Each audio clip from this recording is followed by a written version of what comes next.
اللہ تعالیٰ نے جو انسان پیدا کیے ہیں ان کے مزاج مختلف ہیں۔ ان میں کچھ لوگ ہوتے ہیں جو قوی ہوتے ہیں ارادے کے، جو فیصلہ کر لیا ڈٹ گئے۔ کچھ لوگوں میں وہ قوت ارادی اتنی مضبوط نہیں ہوتی، وہ ادھر ادھر سوچتے رہتے ہیں۔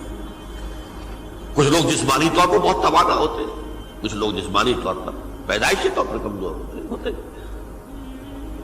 تو اگر کوئی قوت ارادی کمزور رکھنے والا شخص ہے، وہ بھی تو اللہ کی تخلیق ہے، اللہ کا بندہ ہے، خطاؤں کا ظہور ہو جاتا ہے، توبہ کرتا ہے، پھر کچھ عرصے کے بعد پھر خطا کا ظہور ہو جاتا ہے، پھر توبہ کرتا ہے۔ تو ہم تو یہ سمجھیں گے کہ ایک حد کے بعد پھر اس کی توبہ قبول نہیں ہونی چاہیے، لیکن حدیث سنیے۔ وعن ابی ہریرہ رضی اللہ تعالی عنہ قال قال رسول اللہ صلی اللہ علیہ وسلم ان عبدا اذنب ذنبا، یقیناً ایک بندہ جو ہے وہ ایک گناہ کرتا ہے،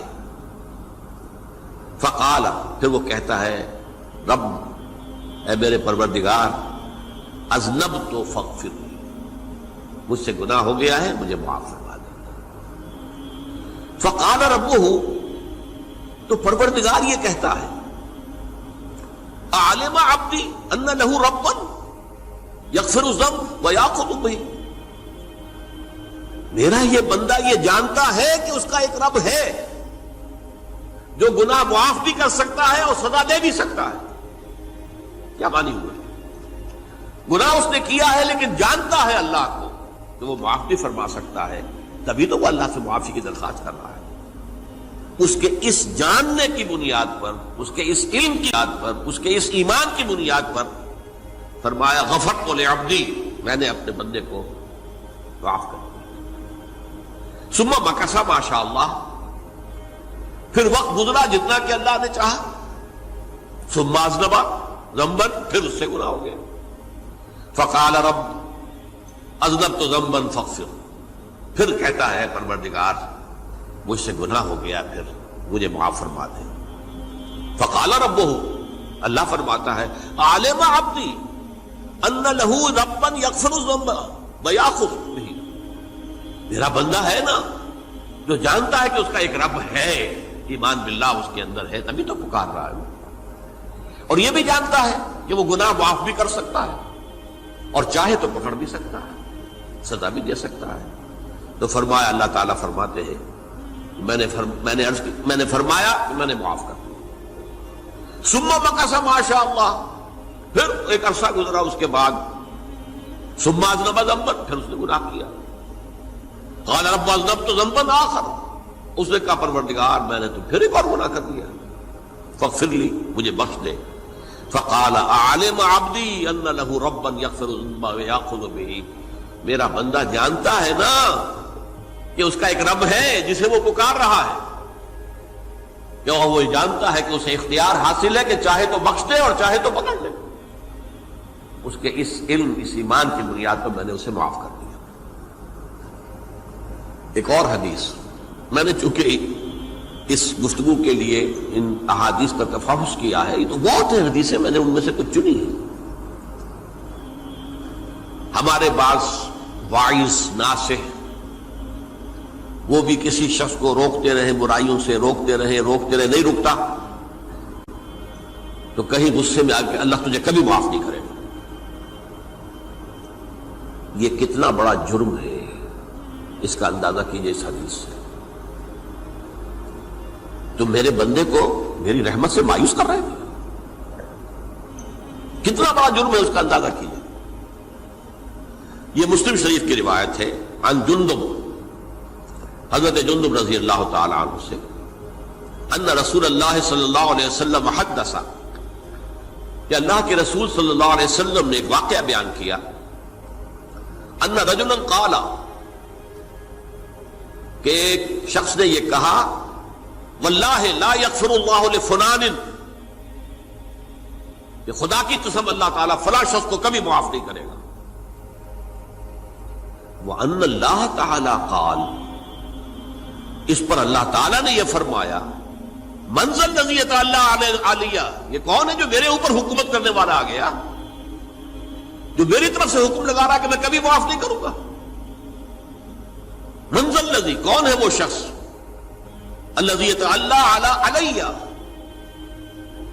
انی لا اغفر لفلان، کہ میں فلاں شخص کو کبھی معاف نہیں کروں گا، قد غفرت لفلان، اس کو تو میں نے معاف کر دیا، واحبطت عملہ، اس شخص کے تمام اعمال میں نے ضائع کر دیے کہ تم نے میرے بندے کو مایوس کیا۔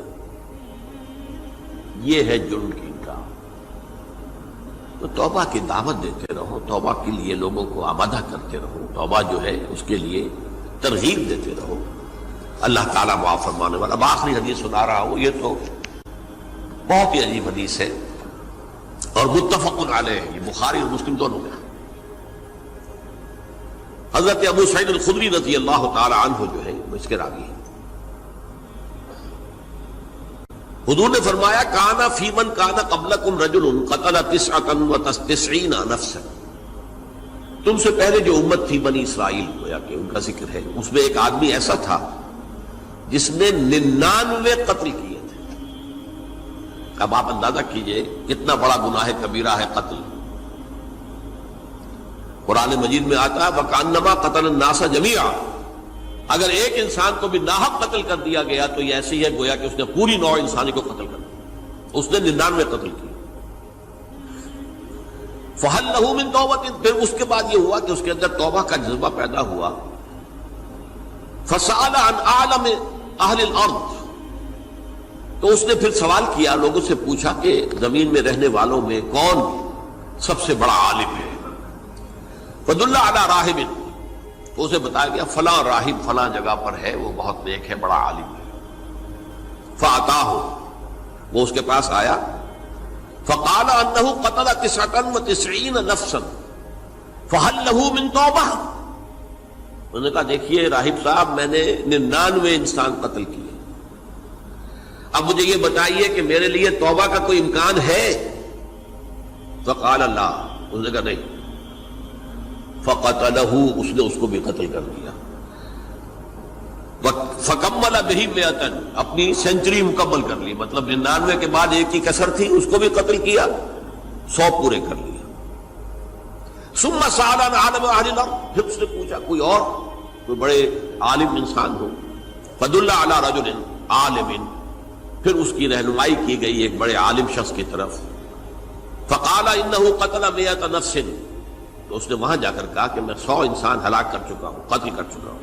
فَهَلْ لَهُ مِن تَوْبَةٍ، میرے لیے توبہ کا کوئی امکان ہے؟ فَقَالَ نَعَمْ، کہا کیوں نہیں، 100 قتل کیے تب بھی کیا ہے، توبہ کا راستہ دروازہ کھلا ہوا، مَا لَمْ يُغَرْغِرْ، جب تک کہ وہ گھنگرو نہیں بج رہا اس وقت تک تمہارے توبہ کا دروازہ کھلا ہوا ہے۔ فرمایا نعم، وَمَن يَحُولُ بَيْنَهُ وَبَيْنَ التَّوْبَةِ، تمہاری توبہ کے درمیان اور تمہارے درمیان کون حائل ہو سکتا ہے؟ توبہ کا دروازہ کھلا ہے۔ لیکن ساتھ ہی کہا انطلق الی ارض کذا و کذا، اب تم ایسے کرو جہاں تم رہتے ہو وہاں نہ جاؤ واپس، وہاں کا ماحول اچھا نہیں ہے، معاشرہ اچھا نہیں ہے، ہو سکتا ہے کہ تم توبہ پر قائم نہ رہ سکو، تم فلاں جگہ چلے جاؤ، وہاں اچھے لوگ آباد ہیں، ان میں جا کر رہو۔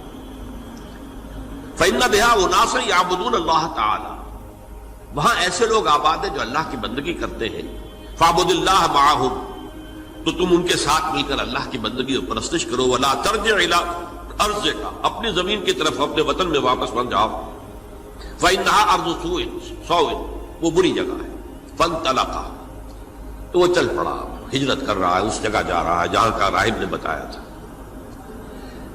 حتی اذا نصف الطریق، جب آدھا راستہ اس نے پورا کر لیا، اتاہ الموت، موت آ گئی۔ فاختصمت فیہ ملائکۃ الرحمت و ملائکۃ العذاب،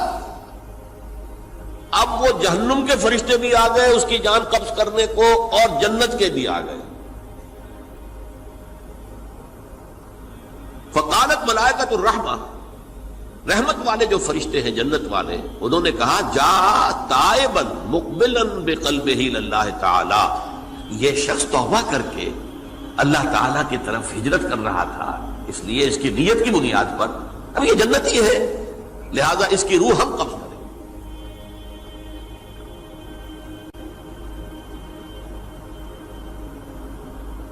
وقالت الملائکۃ العذاب، اور وہ جو عذاب والے فرشتے ہیں وہ کہیں گے انہ لم یعمل خیرا قط، تو نے توبہ کے بعد کوئی نیک عمل تو کیا ہی نہیں، تو کس بنیاد پر اس کو تم جنت میں لے جاؤ گے؟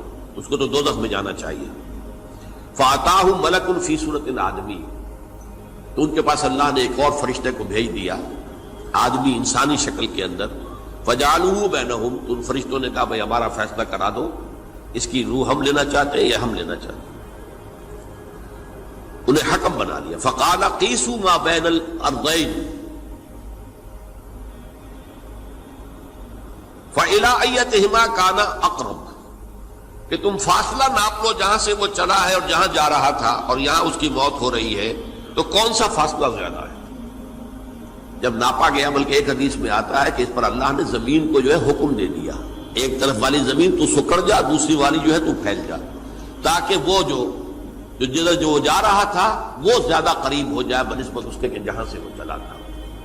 تو اس فیصلے پر پھر جو فرشتے تھے، جو کہ رحمت کے فرشتے تھے، وہ اس بندے کو لے گئے جنت کے اندر۔ یہ ہے توبہ کی عظمت اور اس کی تاثیر۔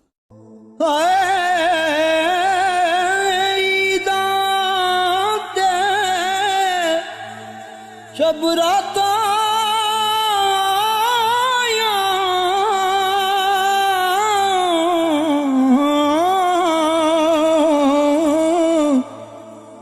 سب لوگ گران آئے،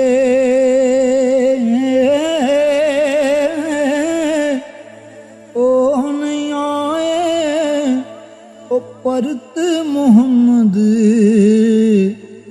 جو آپ ہتھیں دفنا